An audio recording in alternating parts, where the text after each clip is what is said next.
ये कहना चाहता हूं कि वक्फ बिल भाजपा के लिए वाटरलू साबित होगा, क्योंकि ऊपर से तो हाँ हाँ कह रहे हैं, लेकिन अंदर ही अंदर बहुत सारे साथी सहमत नहीं है। मैं अंत में इतना ही कहना चाहता हूं कि ये वक्फ बिल जो लेकर के आए हैं, कोई उम्मीद लेकर के नहीं आ रहा है। ये सोची समझी रणनीति का हिस्सा है, क्योंकि इनका जो बोर्ड बिखर गया है, ये मुस्लिम में भी बंटवारा चाहते हैं। मुस्लिम इस्लाम धर्म में कहीं बंटवारा नजर नहीं आता है, लेकिन इनकी कोशिश है कि इस बिल के माध्यम से हम मुस्लिम भाईचारा में भी बंटवारा करते हैं। बंटवारा तो पीडीए करेगा। अभी देखिएगा। सभापति महोदया, हमारे एक सदस्य कह रहे थे कि चुनाव बहुत अच्छा होता है। इनसे बेहतर किसने चुनाव देखा होगा? चलिए, धन्यवाद। वोट ही नहीं डालने दिया। चलिए सभापति महोदया, मैं धन्यवाद देता हूं। मैं और अपने दल और साथियों के साथ कहता हूं कि समाजवादी पार्टी बिल का विरोध करती है। वोट पड़ेगा तो हम इसके खिलाफ वोट डालने जा रहे हैं। वो तो आपको काटेगा, और इसलिए काटेगा कि अध्यक्ष महोदय बाहर ये लिखते हैं सत्यमेव जयते, बाहर है लिखते सत्यमेव जयते, भाजपाई अंदर असत्य बात कहते।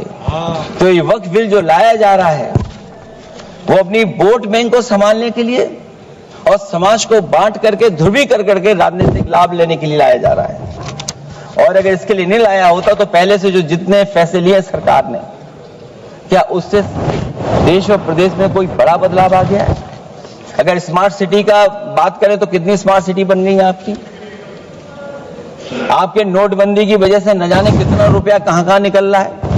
वक्फ की जमीन से अध्यक्ष महोदय, माननीय मंत्री जी बताएं, और मुझे उम्मीद है कि जब जवाब देंगे तो बताएंगे कि वक्फ की जमीन से बड़ा मुद्दा वो जमीन है जिस पर चीन ने अपने गांव बसा लिए हैं, लेकिन कोई बाहरी खतरे पर सवाल बवाल न करे, इसलिए ये बिल लाया जा रहा है।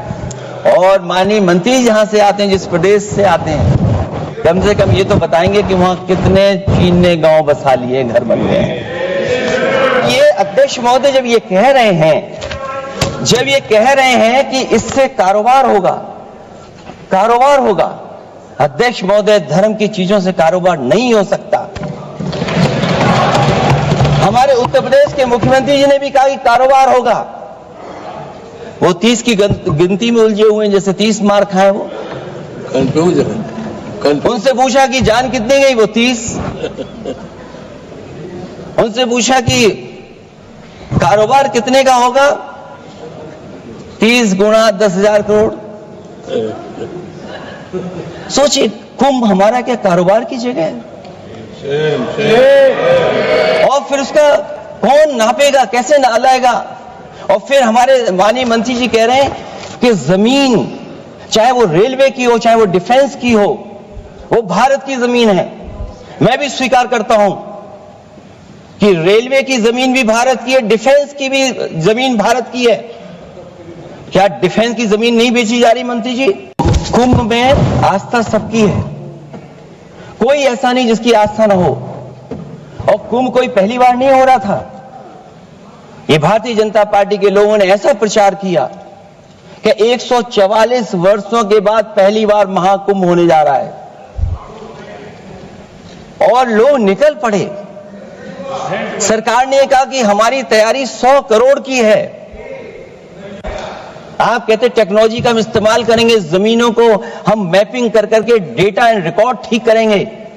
अध्यक्ष महोदय ये बताएं कि वो 30 लोग कौन थे, उनके नाम क्या थे जिनकी जान चली गई? न केवल जान जाने वालों की, बल्कि अध्यक्ष महोदय ये सरकार बताए कि जो लगभग 1000 हिंदू खो गए हैं, जो अभी तक नहीं मिले, जो अभी तक नहीं खोज पाए हैं, वो 1000 हिंदू की सूची कहां है?